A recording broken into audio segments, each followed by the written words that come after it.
Grupo Q supera las expectativas con exitosa promoción. Continuamos. A ver, estamos listos para iniciar la entrevista de esta mañana desde este lugar. Mucha lluvia, ¿no? Así que le voy a preguntar, la primera pregunta de mis invitados es cómo hicieron para levantarse este día, porque de verdad que es tremendo. Don Hugo Barrera, que está con nosotros, se ríe de eso, porque Don Hugo es una persona muy responsable, igual que Donato, así que no inventaron excusas para estar acá. Muchas gracias por estar con nosotros, Donato Baquerano y Don Hugo Barrera del partido Alianza Republicana Nacionalista Arena. Gracias, Romeo, por la oportunidad que nos das en esta fría mañana de estar con todos los salvadoreños, eso sí. Y sobre todo en un lugar tan especial aquí, ¿verdad? Que cuesta llegar. Muchas gracias por estar con nosotros.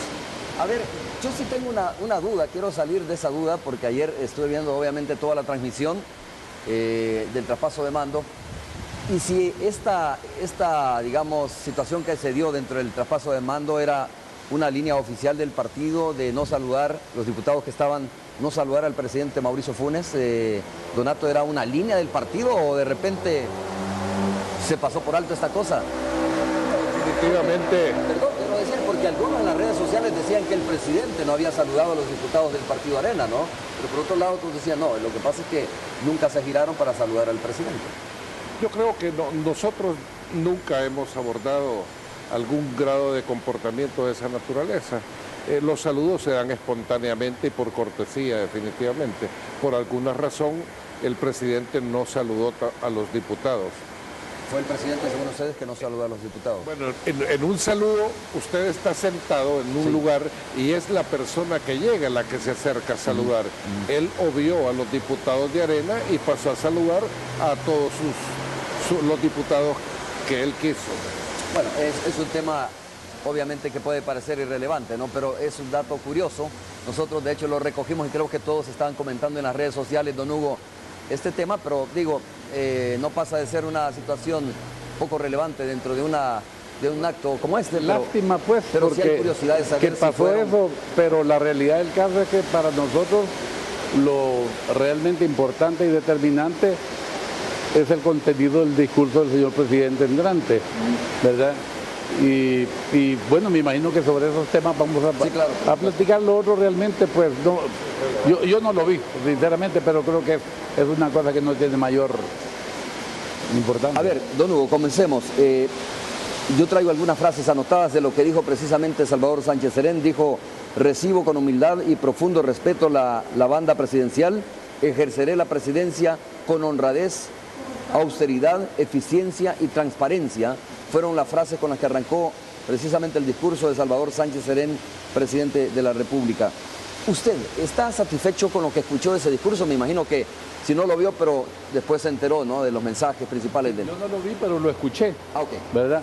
Entonces, el asunto, mire, yo creo que esa parte es, bueno, lo que todo mundo espera que se diga realmente, pero más que esperar que se diga es esperar que se cumpla, ¿verdad?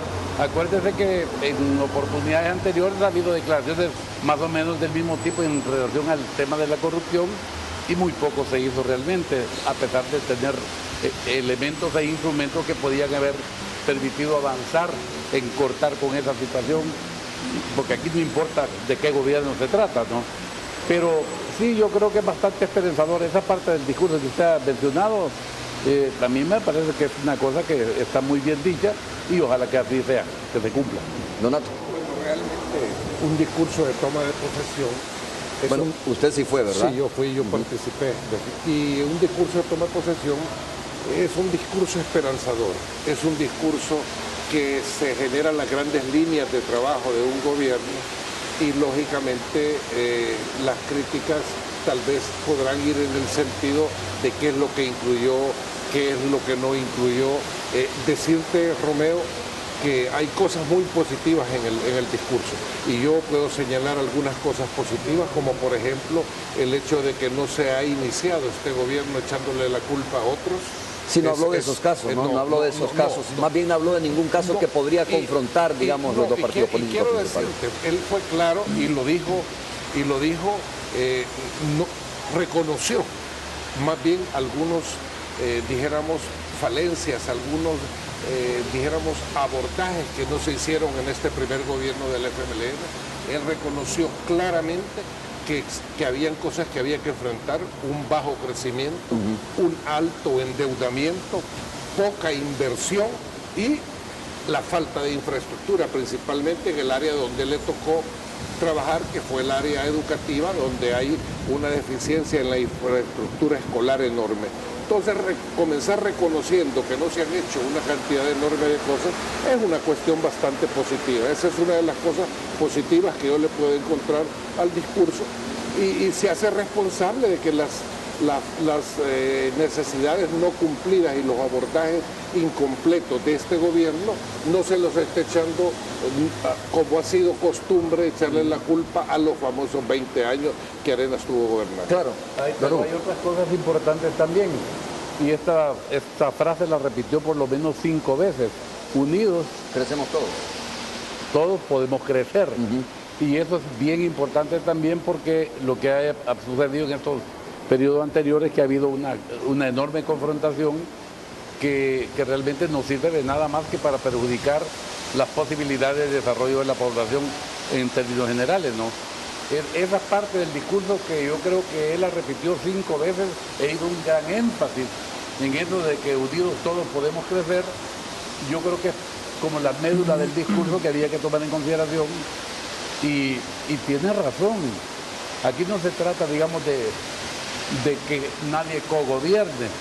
Se trata de entender que así como ellos pueden tener ciertas capacidades para dirigir las operaciones del Estado, también nosotros hemos estado 20 años, y si lo vemos desde el punto de vista positivo, experiencia ganada durante 20 años le pueden servir enormemente al presidente Sánchez Serén, claro, para lograr llevar a punto final, digamos, la solución de problemas verdaderamente graves como el tema de la inseguridad. Don Hugo, este discurso de Salvador Sánchez Serén el día de ayer, Donato, escuchar su opinión también sobre esto, ¿es un reconocimiento al resultado electoral?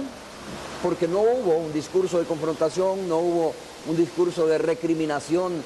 Obviamente los partidos, cuando asumen, recriminan muchas veces de lo que sucede, ¿no? Yo creo lo siguiente: haya sido como haya sido los resultados, por un poco más de 5.000 votos, o aunque hubiera sido por más de 50.000 votos, la realidad del caso es que aquí hay una enorme cantidad de posibilidades de sumar esfuerzos y capacidades para lograr el propósito de beneficiar a la población en términos generales.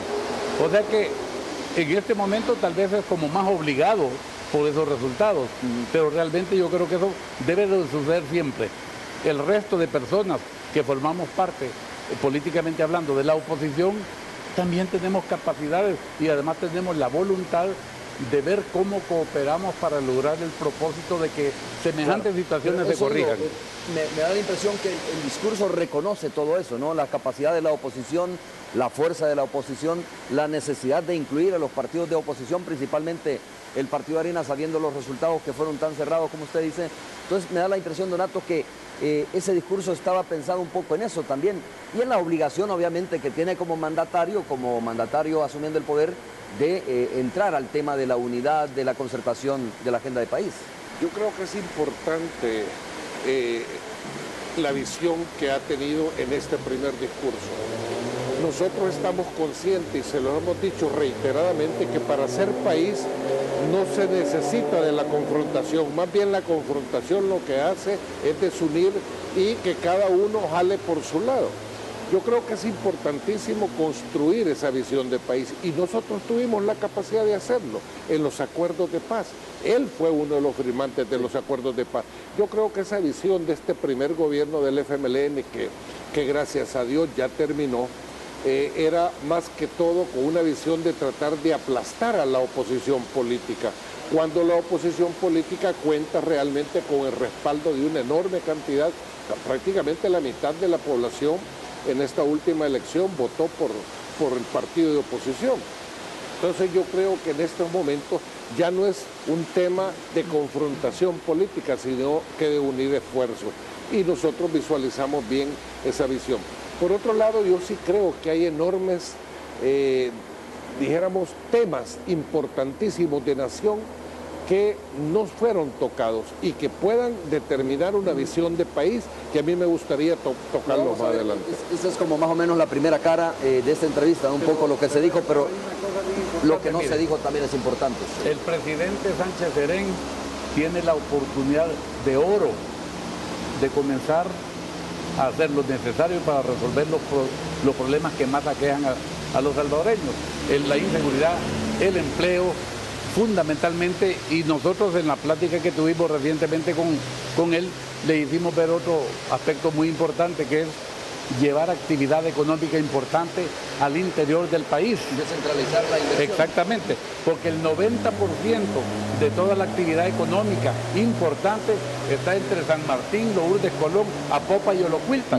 El 90%, quiere decir que el 10% restante está distribuido en el resto del país, y realmente eso es una cosa totalmente desequilibrada. Y la gente viene buscando donde está el núcleo, ¿no?, de inversión, donde está la mayor inversión. Y por eso es que mucha gente, jóvenes, se vienen de los departamentos hacia la capital buscando las oportunidades que no encuentran en sus departamentos. Continuar con el diálogo que hemos iniciado con el Frente, y tan importante también que hasta donde sea posible el presidente participe también en estas cosas. ¿Cómo avanza este diálogo, por cierto, don Hugo?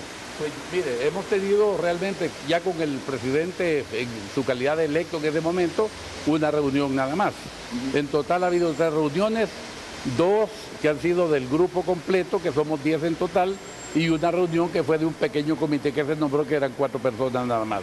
Pero la realidad del caso es que esto es bien importante que se continúe, y si las intenciones en este momento son realmente orientadas a resolver los problemas y no a apachurrar a la oposición, digamos, yo creo que la oportunidad de oro que tiene el presidente es bien grande, y al final y al cabo lo que se necesita aquí es que realmente desde las posiciones de gobierno se resuelva todo como debe de ser. Un tema que todos esperábamos, obviamente, que hablara de él el presidente Salvador Sánchez Serén, y así lo hizo, es el de la seguridad pública. Donato dice: a partir de hoy me pongo al frente de la seguridad ciudadana, ¿no? De verdad, con mucha ignorancia lo voy a decir, ¿cómo abona que un presidente se ponga al frente de la seguridad ciudadana? Todos pensábamos, y así se había especulado, que era Óscar Ortiz el que iba a estar al frente del Gabinete de Seguridad Ciudadana, al presidente de la República. ¿Este es un plus realmente? Definitivamente, porque hasta este momento, en los temas y en las políticas de seguridad ciudadana que se han implementado en este primer gobierno del FMLN, ha sido todo un fracaso. No ha existido una persona en el gobierno que se hiciera cargo. O sea, se montaban algunas acciones de política antidelincuencial que nadie se hacía cargo. El famoso caso de la famosa tregua fue una acción que se desarrolló y nadie se hizo cargo. Ningún funcionario público de este gobierno tuvo la capacidad de decir, sí, es una política de este gobierno. Y nosotros vimos que se desarrolló, que sirvió para combatir la delincuencia. No, sirvió para que la delincuencia se fortaleciera. Entonces, el hecho de que el presidente diga, yo me voy a hacer cargo, como dice don Hugo, cumpliendo un mandato constitucional, porque a él le corresponde, pero por lo menos el primer acto del presidente de hacerse cargo de un problema tan importante para el país, para nosotros nos parece bien. Hacerse cargo significa que él va a coordinar, supongo, el gabinete de seguridad, ¿no? Hay una cosa, mire, esto es bien importante, la determinación del presidente Sánchez Serén, porque, en primer lugar, constitucionalmente hablando, la responsabilidad del manejo de la Policía Nacional Civil le corresponde al presidente, lógicamente delegando al secretario correspondiente, claro, que en este caso es el ministro de Seguridad, de Justicia y Seguridad, ¿no? Pero de cualquier manera que sea, han pasado 5 años en donde, además de una enorme rotación en esos cargos, que todos sabemos que la rotación implica falta de eficiencia en el desempeño de una función, debe de haber mecanismos de cooperación con los que, como nosotros, ADENA, por haber estado un buen tiempo en el gobierno, tenemos experiencia en este tipo de cosas. Y aquí yo quisiera aclarar algo, mire, por ejemplo, en una de sus intervenciones el presidente Funes dijo que varios de nosotros, ni me incluyó a mí, habíamos estado en seguridad pública y no habíamos resuelto el problema. Es cierto, yo fui el ministro de Seguridad Pública del doctor Calderón Sol, pero en ese momento el tema de la Mara no existía. En ese momento el problema grave eran los secuestros políticos que habían secuestrado a Súster, a Vilizol, a Machuca, a Salume, y ágil. Y se resolvió absoluta y totalmente, a grado que hubo 14 personas detenidas. Y si no llegamos hasta donde había que llegar, porque esos eran secuestros políticos llevados a cabo por el Partido Comunista, fue porque se bloqueó completamente la posibilidad de resolverlo. Sin embargo, fue parte de un plan bien elaborado y especialmente bien ejecutado, en donde todo aquello se terminó. Nunca más, hasta este día, gracias a Dios, y hay que tocar madera, volvió a haber secuestros políticos. Esa es la realidad.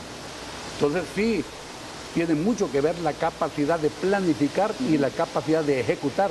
Y en eso podemos ayudar mucho, porque se trata de la población salvadoreña. Claro, se está articulando ya el equipo, por lo menos la cabeza principal se conoce, está Benito Lara como ministro de Seguridad Pública, el director de la policía, el comisionado Ramírez Landaverde, y obviamente el anuncio que hizo ayer Salvador Sánchez Serén. Hacer un énfasis bien importante y decirte que la visión con que este primer gobierno del FMLN tuvo de fortalecer la Policía Nacional Civil no fue una visión institucional, puesto que la famosa meritocracia que se mencionó en el discurso original se abandonó completamente en todas las instituciones, y la Policía Nacional Civil no fue una excepción. Más fue una repartición de mando de la policía con una intencionalidad más política que de eficiencia. Yo creo que la Policía Nacional Civil tiene la oportunidad de eficientizar y dar meritocracia en cada uno de los mandos que va a tener que estructurar en este momento el nuevo director. Don Hugo, a ver, nadie creo que niega el papel importante, obviamente, que tiene el Partido Arena en consolidar las instituciones democráticas del país, en avanzar en este proceso. Y la pregunta es, bueno, más allá del discurso, que es importante, ¿con qué acciones concretas el Partido Arena va a apoyar, por ejemplo, al gobierno de Salvador Sánchez Serén, al gobierno que tomó posesión el día de ayer? Por ahí viene, por ejemplo, y alguien podría decir, bueno, una buena muestra podría ser de que Arena se sume a los votos que está pidiendo Hacienda, ¿no?, para el tema de la emisión de bonos y para el tema de la reforma fiscal.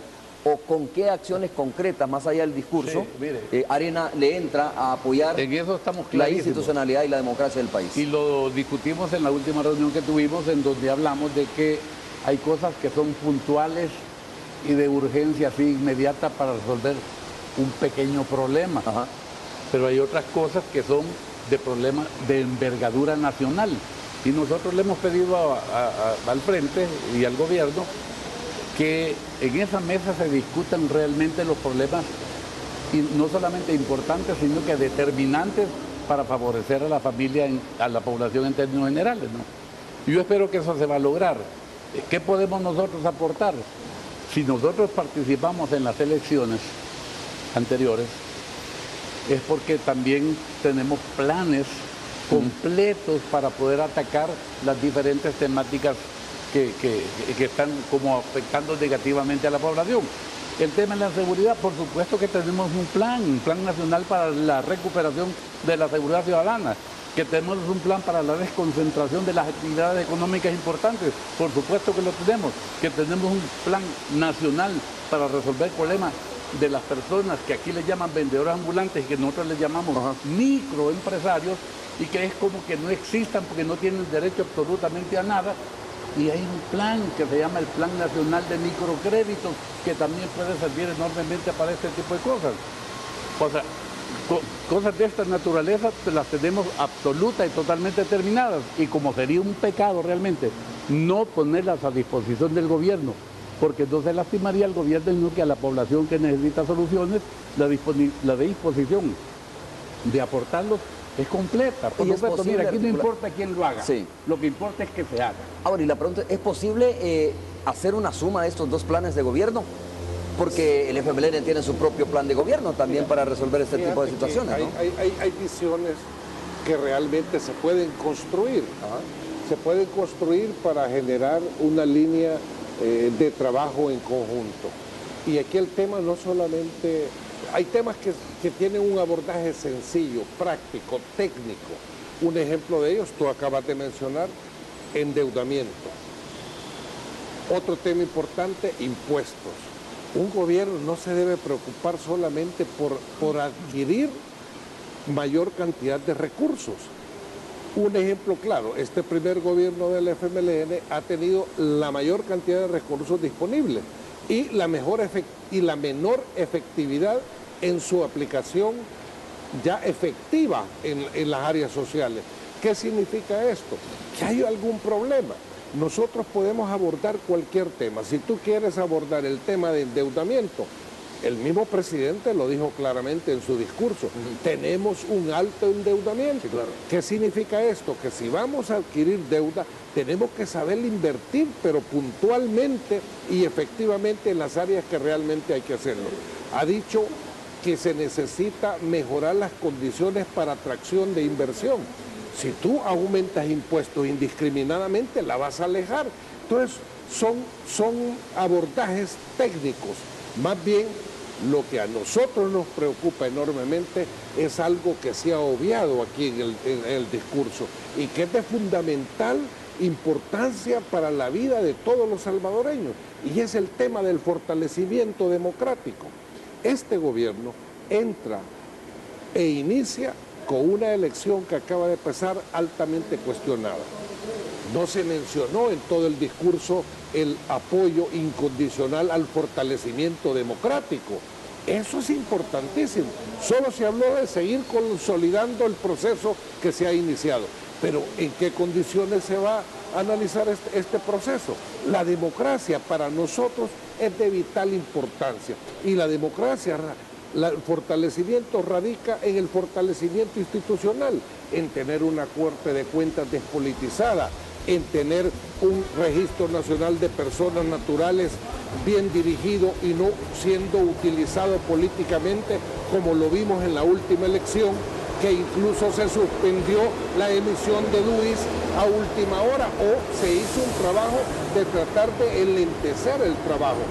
Entonces, realmente vamos a tener el Tribunal Supremo Electoral, vamos a una nueva elección, son 5 magistrados, claro, que quede balanceado. O sea, ese tema para nosotros es de vital importancia porque creemos en la democracia y la democracia ha servido para que ellos lleguen al poder en un segundo gobierno. Entonces la democracia la debemos de fortalecer y esa es una gran ausencia que ha habido en el tema de elecciones. Vamos a hacer la primera pausa comercial. Cuando regresamos dije vamos a revisar la otra cara, las cosas que no se dijo, ¿no? Por ejemplo, probablemente alguien diga, mire, el tema del medio ambiente no lo escuché por ahí, que es un tema también importante. Sí habló, y este es otro tema que quiero consultarle a mis invitados de esta mañana, conocer su opinión, habló de que está muy avanzada la negociación para entrar a Petrocaribe. De hecho, entiendo que este día, hoy, en el país se desarrolla una reunión de Petrocaribe donde El Salvador, por lo menos lo que me dijo Medardo González en la última entrevista en estudio, me dijo el 2 de junio se va a llevar a cabo la reunión de Petrocaribe en El Salvador y aquí hace la petición formal El Salvador para ingresar a Petrocaribe con el ánimo, entiendo, desde el punto de vista del frente, de buscar fondos frescos, dicen ellos, que podrían fondear a las arcas del Estado y poder tener dinero para la inversión. Regresamos en breve para continuar.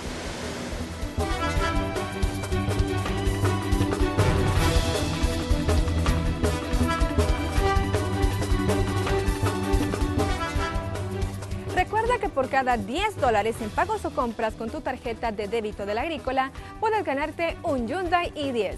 Fecha del sorteo, 1 de agosto de 2014. Los dejo con la siguiente nota curiosa.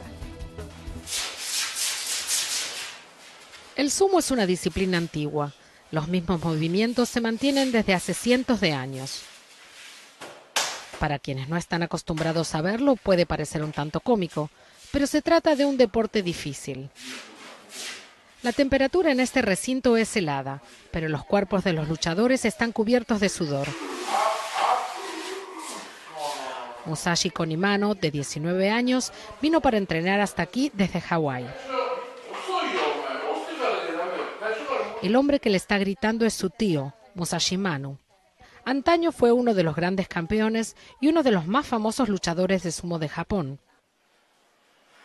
Quienes piensan que el sumo consiste simplemente en dos hombres gordos empujándose el uno al otro están muy equivocados. El entrenamiento no es solo físico, también es mental. Si no lo llevas aquí arriba, Eso es lo que nos dice mi tío todos los días. Hay que ser mentalmente fuerte. Pero cada vez son menos los japoneses que se interesan por el sumo. El público se está reduciendo, las ganancias también, y ya no quedan muchos jóvenes interesados en este estilo de vida. Tras el entrenamiento es hora de cocinar. Los luchadores comen este nutritivo guiso para mantener su peso, y tienen que comer mucho. El sumo no es tanto un deporte, sino más bien un apostolado. Pero esta vida requiere un nivel de compromiso que pocos en Japón están dispuestos a asumir. Grupo Q supera las expectativas con exitosa promoción. Ya regresamos. Las expectativas con exitosa promoción. Continuamos.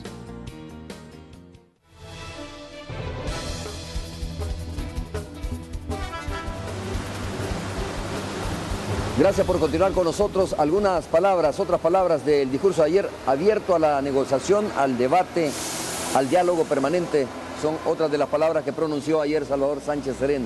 Pero bueno, don Hugo, antes de pasar al tema del ingreso, que todo parece ser que es una realidad, el ingreso de El Salvador a Petrocaribe, hablar un poco sobre el tema de la institucionalidad democrática que conversaba Donato Baquerano y apuntaba algunos datos sobre eso. Dice que hubo a su juicio ausencia sobre este compromiso, ¿no?, en el discurso de Salvador Sánchez Serén. Sí, en relación al tema de la institucionalidad que se necesita y que ha sido bastante lastimada en estos 5 años y que uno, bueno, no puede evitar mezclar las cosas, lo que es la voluntad de un presidente con lo que es la voluntad de un partido político. Y comenzar a pensar en cuál es la intención, cuáles son los objetivos. Por ejemplo, tomar de todas las instituciones sin pensar en los aspectos eminentemente democráticos e institucionales. Entonces, vemos el tema de la Corte de Cuentas, por ejemplo, que es una cosa totalmente partidarizada, el tema del Centro Nacional de Personas Naturales, el tema del Tribunal Supremo Electoral, el tema del Consejo Nacional de la Judicatura, por Dios, que es otro problema bien serio que tiene que ver a futuro inmediato con el tema de la justicia. Entonces, ¿qué podemos nosotros pensar? Bueno, que hay una intención de tomarse todas las instituciones, ¿para qué?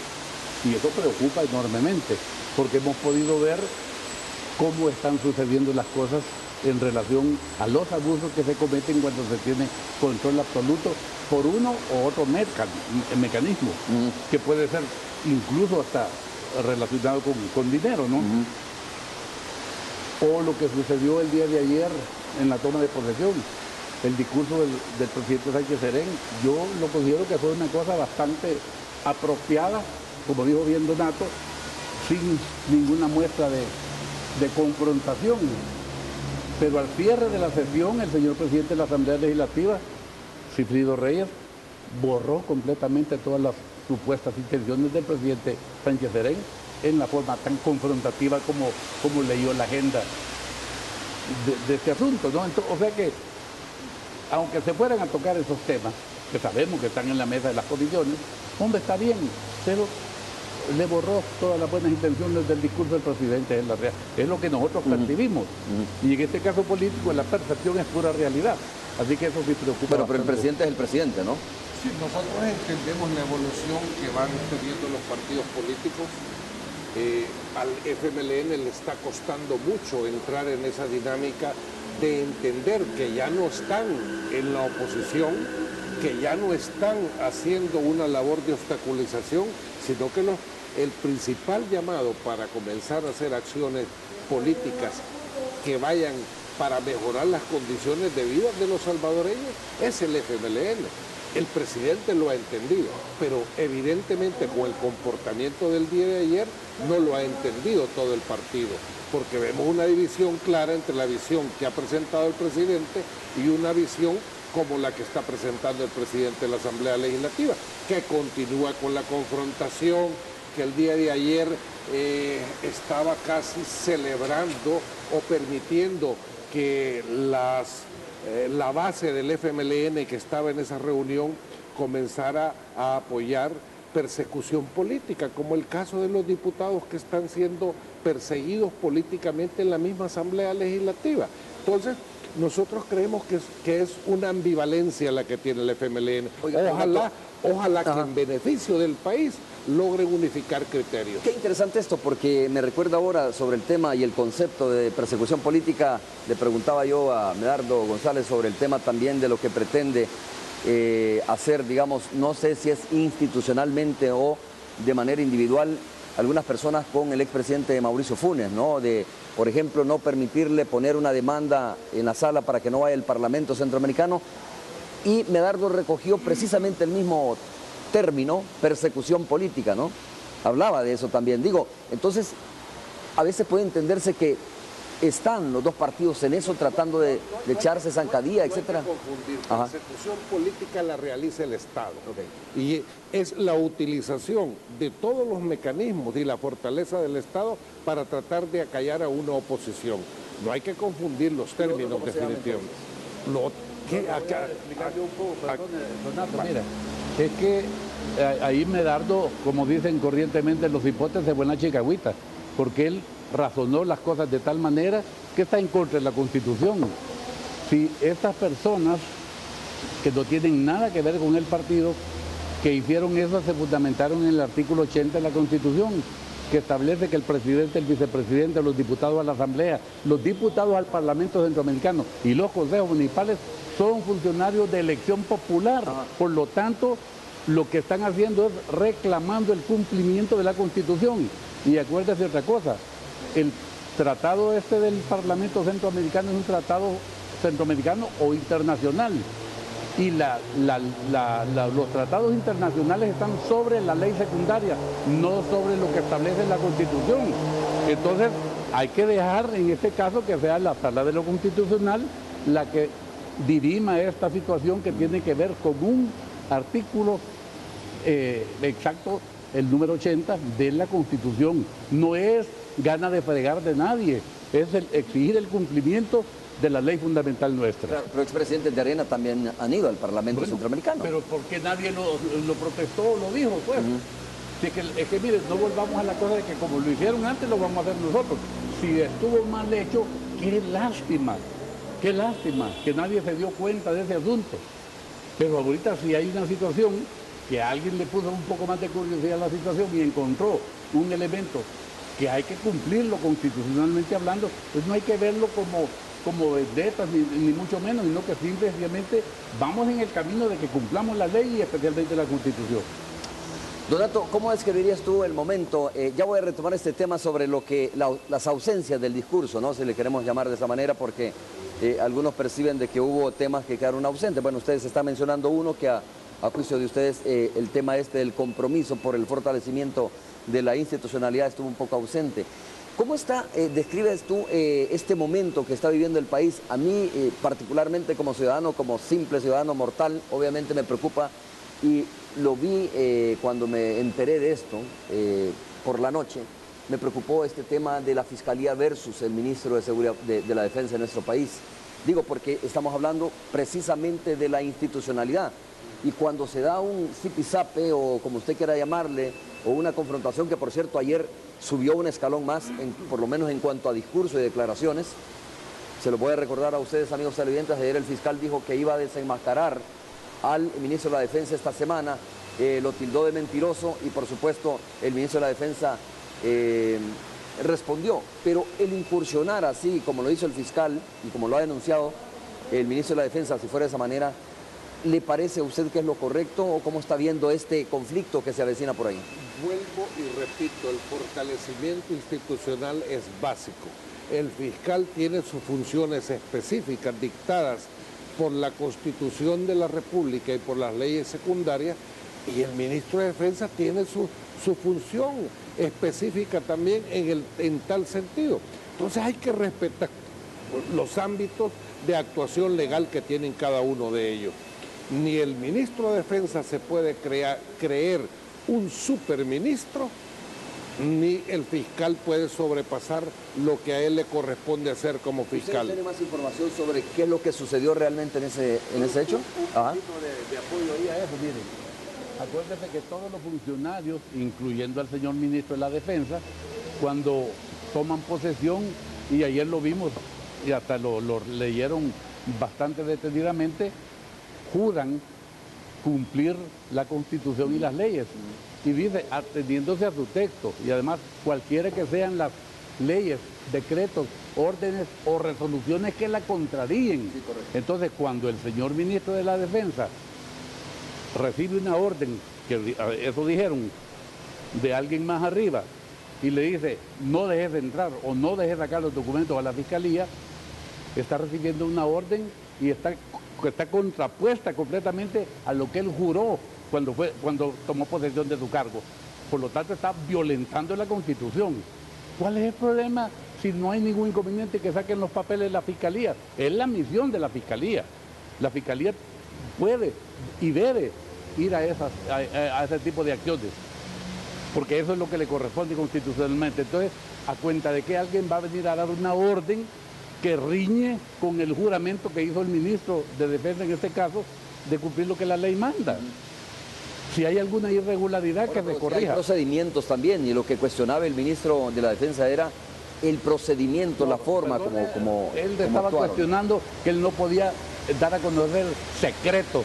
Por supuesto que no, pero yo no creo que la Fiscalía llegó a buscar cuáles son los planes secretos de la Fuerza Armada. Llegó a ver a quién diablos estaba vendiéndole armas a las maras. Ese es el tema. Y de eso se trata nada más. ¿Qué tienen que ver con planes secretos? Don Hugo, Donato, ¿esto es peligroso o no es peligroso para la institucionalidad del país? ¿O no va a pasar de ser simplemente un capítulo más de la historia esto, no? Yo creo que cada acción, cada suceso que nosotros como país nos toca vivir nos da la oportunidad para sacar una buena escuela e ir construyendo el fortalecimiento institucional. Definitivamente, si comenzamos a respetar los ámbitos que le corresponden a cada quien, creo que como país vamos a salir adelante. Eso es lo que hacen realmente los pueblos, las naciones que han salido adelante, son respetuosos de la ley definitivamente. Y esa es una cultura que nosotros debemos de fortalecerla. Yo particularmente quiero decirte algo. No tengo elementos de juicio del por qué esa reacción del ministro de Defensa, pero me parece un poco tirado de los cabellos que por ser el ministro de Defensa no permita una investigación que la Fiscalía esté realizando. Que si el procedimiento fue adecuado o no, si no tenemos nada que ocultar, pues lógicamente hay que cumplir la ley. Tan sencillo como porque los militares tienen la obligación de resguardar los secretos de Estado que ahí están, ¿no? En las guarniciones militares. Por supuesto que sí. Nadie le está diciendo que entregue los planes secretos de la Fuerza Armada. Él mencionó la integridad del territorio y otro montón de cosas. Por supuesto que eso no. Pero cuando la Fiscalía, que tiene que ver con dos elementos fundamentales, que es la defensa de la legalidad en El Salvador y todo lo que tenga que ver con aspectos penales, llega para investigar algo relacionado con venta indebida de armas a las maras, ¿qué tiene que ver eso con planes secretos, por Dios? Y si en algún momento se confundiese, mira, hasta aquí pueden llegar, que no se pueden llevar unos documentos porque es el que recibió una orden superior de que no los entregara.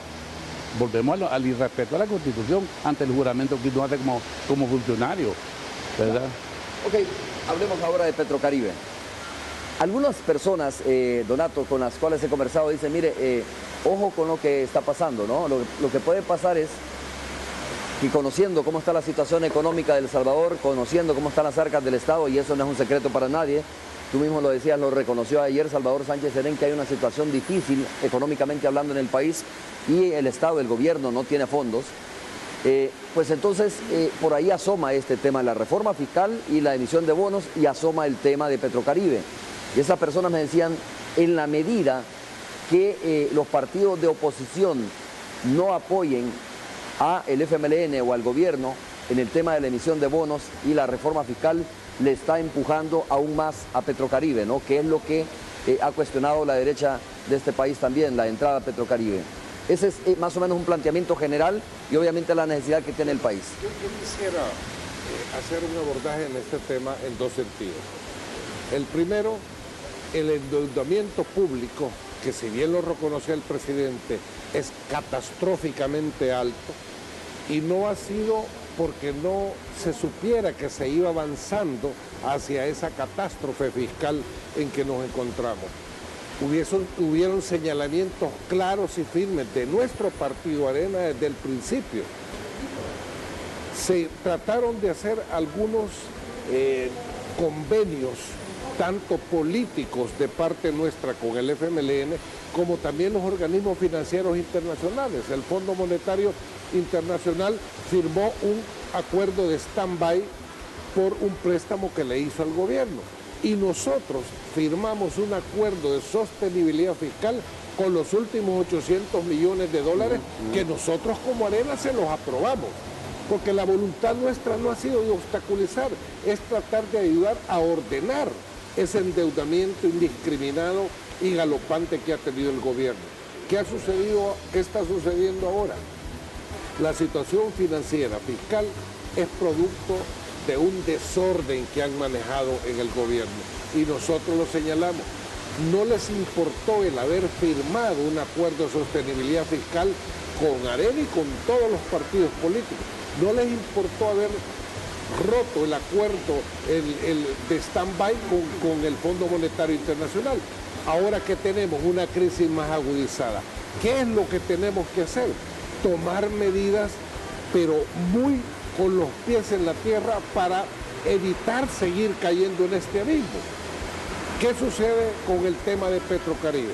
Hay que dejar claro que el tema de Petrocaribe es el brazo financiero político de los países alineados al tema del socialismo del siglo XXI. Es una fuente de financiamiento. Es el brazo financiero político del socialismo del siglo XXI. Ir caminando hacia ahí significa ir aceptando una ideología como la que pretenden implementar o ya tienen implementada en muchos países de Sudamérica. Tengo que hacer la pausa comercial, este tema lo retomamos cuando regresemos. Don Hugo, escuchamos su opinión, escuchamos de nuevo la intervención de Donato Baquerano. Vamos a regresar.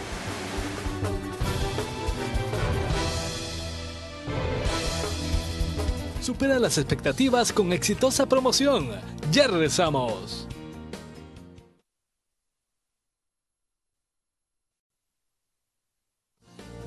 Grupo Q supera las expectativas con exitosa promoción. Continuamos.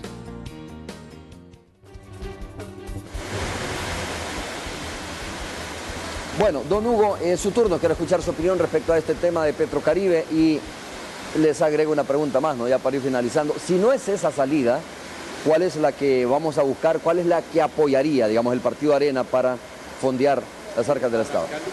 Por la última parte, la realidad del caso es que Donato tiene razón. Si usted tiene un desorden financiero en un momento en donde ha recibido más de 1.000 millones más que lo que recibían los gobiernos anteriores, en donde ha recibido cerca de más de 3.000 millones en préstamos y como cerca de 1.000 millones en donaciones, y aún así no le alcanza la plata, algo no está bien en la parte administrativa, financiera del Estado, y a eso hay que ponerle mucha atención, porque buscar una solución de Petrocaribe, que como bien lo dijo Donato, es el brazo financiero político de estos grupos que se llaman del siglo XXI, que es la misma tontera que el comunismo. Lo que ha cambiado es el concepto. Antes era por la vía de las armas, hoy es por adentro del esquema democrático de llegar con las mismas intenciones, ¿no? Pero ojalá que eso no pase. Entonces, lo que tienen que hacer es ser más eficientes en el cobro de los impuestos, ampliar la base contributiva. Lo que tienen que hacer es evitar el contrabando hasta donde sea posible, que en esos aspectos no se ha hecho absolutamente nada, y racionalizar el gasto urgentemente.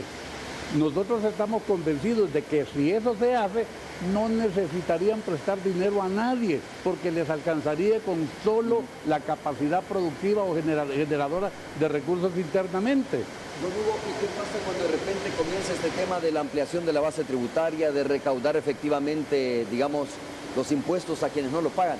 Y entonces viene la denuncia también de que hay persecución fiscal, ¿no? Entonces, no sé cómo se maneja eso realmente. Depende. Una cosa es que se cobre adecuadamente y otra cosa es que cuando usted dijo alguna cosa, le mandan a una delegación de Hacienda para que lo vaya a estar hostigando. Esa es otra cosa y se ha dado. definitivamente, pero no estamos hablando de eso, estamos hablando de hacer las cosas correctamente, ¿verdad? Entonces, el punto es que aquí hay suficientes recursos para lo que es la operación cotidiana, digamos, del Estado. Nadie discute que si vamos a hacer una carretera o que si vamos a hacer obras de envergadura enormemente grande, que sí se van a necesitar recursos externos, por una parte. Y por la otra, ¿cuál es el gran problema de que desarrollemos un mecanismo orientado a generar inversiones en El Salvador? Por ejemplo, recuérdese, durante el periodo de la guerra del país se retiraron 726 empresas. Yo creo que lo hemos hablado con usted. La más pequeña se llamaba Guantesa y tenía 500 empleados. Y la más grande se llamaba Texas Instruments, que tenía 8.000 empleados. De eso no se ha hecho absolutamente nada para recuperar esa cosa. ¿Por qué? Porque posiblemente eso implicaría el fortalecimiento de la empresa privada, que en alguna forma es contradictorio con ciertos objetivos que ojalá se le hayan olvidado ya. A ver, Donato, vamos cerrando ya. La pregunta, además de escuchar su opinión sobre esto, es, bueno, está claro, Arena, que no va a dar los votos para la reforma fiscal y para la emisión de bonos. Yo quiero decirte que nosotros estamos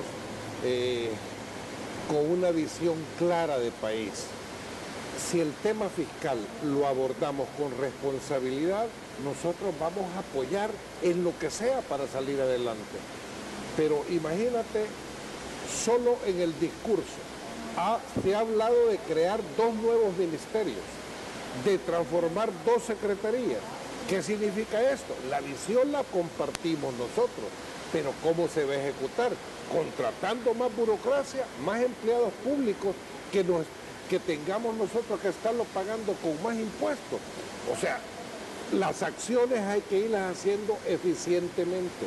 Nosotros estamos claros que antes de hablar de impuestos, hablemos de austeridad, de eficientar el gasto público. No podemos continuar como hemos estado manejando las finanzas públicas. Hay una propuesta ¿Por qué razón? de disciplina fiscal, ¿no? Y quiero decirte algo. ¿Por qué razón? Don Hugo les ha dicho los números claros de cuántos miles de millones de dólares ha tenido este gobierno. Y aún así, nosotros no vemos realmente la inversión efectiva que le dé respuesta a las necesidades de todos los salvadoreños. Entonces, algo tenemos que estar haciendo mal. Entonces, antes de estar recibiendo mayor cantidad de dinero, veamos cómo le estamos gastando. Y así, con ese tipo de acciones, tener la cara y la entereza moral para decirle al pueblo, mire, les vamos a colocar más impuestos. Y les vamos a colocar más impuestos porque nosotros lo necesitamos y estamos gastando el dinero realmente en lo que el pueblo necesita. Yo creo que las cosas son sencillas si tú las ves con amplitud de criterio, si tú ves las acciones con una visión de país. Y eso es lo que le estamos apostando. Muchas gracias, Donato Antes Baquerano. de retirarme, yo sí quisiera que me dieran la oportunidad de mandar un pésame muy especial a Elena Aurora Oliva de Funes, que es la esposa del diputado suplente nuestro de Usulután, Nelson Funes. Y al mismo tiempo aprovechar para darle el pésame al señor presidente de la República por la muerte de su madre, doña María Mirna Cartagena de Funes. Igualmente, Romeo, mandarle el más sentido pésame al señor presidente, expresidente de la República, por el deceso de su madre el día de ayer, y lo lamentamos muchísimo, pues, ¿verdad? Bueno, yo igualmente felicitarlos a ustedes de verdad por haber venido a pesar de la lluvia, ¿no? Ahora hay un tráfico, lo estoy viendo desde aquí, desde este edificio, donde estamos transmitiendo pesadísimo aquí, viniendo de la Embajada Americana para conectar con la Panamericana, y a eso súmele la lluvia, así es que está complicado. Solo mandarle un mensaje al pueblo salvadoreño, que tengan cuidado porque este día está extremadamente lluvioso. Y llevamos, estaba haciendo un recuento, rápidamente digo esto porque ya me están diciendo que tengo que ir al estudio, más o menos 6 horas de lluvia ya, desde la madrugada está lloviendo, y en algunos lugares mucho más todavía. Don Hugo, también muchas gracias. Encantado, Romeo, un gracias. placer haber conversado con ustedes. Vamos a una pausa comercial y regresamos en breve. Tigo Star presenta.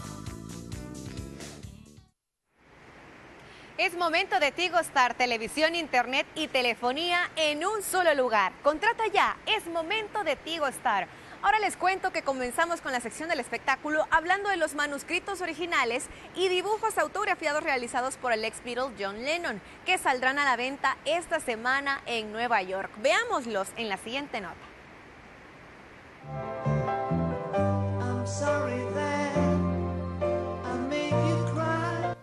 Las obras fueron realizadas por Lennon para 2 libros publicados a mediados de la década de 1960. Esta es la colección más importante de obras de arte originales, manuscritos y material mecanografiado por John Lennon que jamás haya llegado a una subasta. La colección, que se espera que se venda por entre 850,000 y 1.8 millones de dólares, se exhibirá al público antes de su venta el 4 de junio.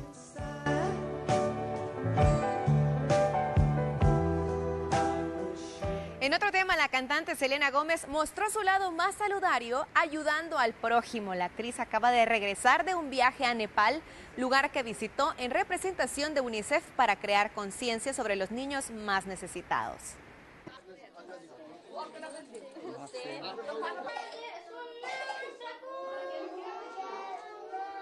En un video de su viaje, la cantante de 21 años aparece jugando muy contenta y bailando con niños de una escuela y dándoles abrazos y dejando que se sienten en su regazo.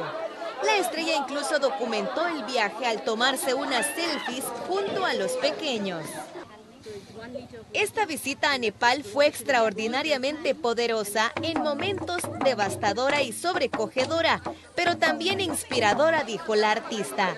Primero, cuando ves a los niños viviendo en pobreza extrema, uno se imagina cómo es posible que puedan ser privados de sus necesidades más básicas y derechos. Luego hablas con ellos y ves la esperanza, la promesa y un futuro brillante, afirmó. Esta generación de niños creen que pueden marcar una diferencia y tomar acción. Comienza con educación y oportunidades de liderazgo como esas que otorga UNICEF. Estoy orgullosa de ser embajadora de UNICEF y ser parte de este gran movimiento, concluyó Selena Gómez. Y a pesar de ser uno de los artistas solistas más aclamados a nivel mundial y de ser el artista latino que más discos ha vendido en el mundo, Julio Iglesias siempre está dispuesto a afrontar nuevos retos. Pero ¿qué pensarían si les digo que podría ser un dueto con One Direction? Veamos a continuación los detalles. Este sí que sería un nuevo reto para Julio Iglesias. Hacer una colaboración con el grupo británico de moda entre los adolescentes One Direction. Aunque es consciente de que no habría nada inminente, el cantante madrileño no lo descarta, sobre todo porque sabe que la sola idea entusiasmaría a sus hijas gemelas Cristina y Victoria, grandes admiradoras de la banda. Mis hijas se pondrían muy contentas si hiciera algo con One Direction, pero no sé. No es fácil para mí conectar con los jóvenes porque mi estilo es muy clásico, como el de Frank Sinatra y Dolly Parton. Sea como fuere, Julio Iglesias ya tiene cerrados varios proyectos con músicos actuales que despuntan en las radiofórmulas. Prometo que el año que viene sorprenderé a todo el mundo con música hecha junto a algún artista de las nuevas generaciones. Quiero hacer algo especial cantando con Bruno Mars o Justin Timberlake, concluyó.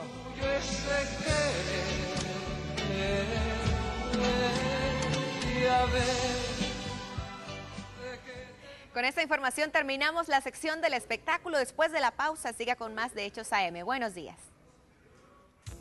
Tigo Star presentó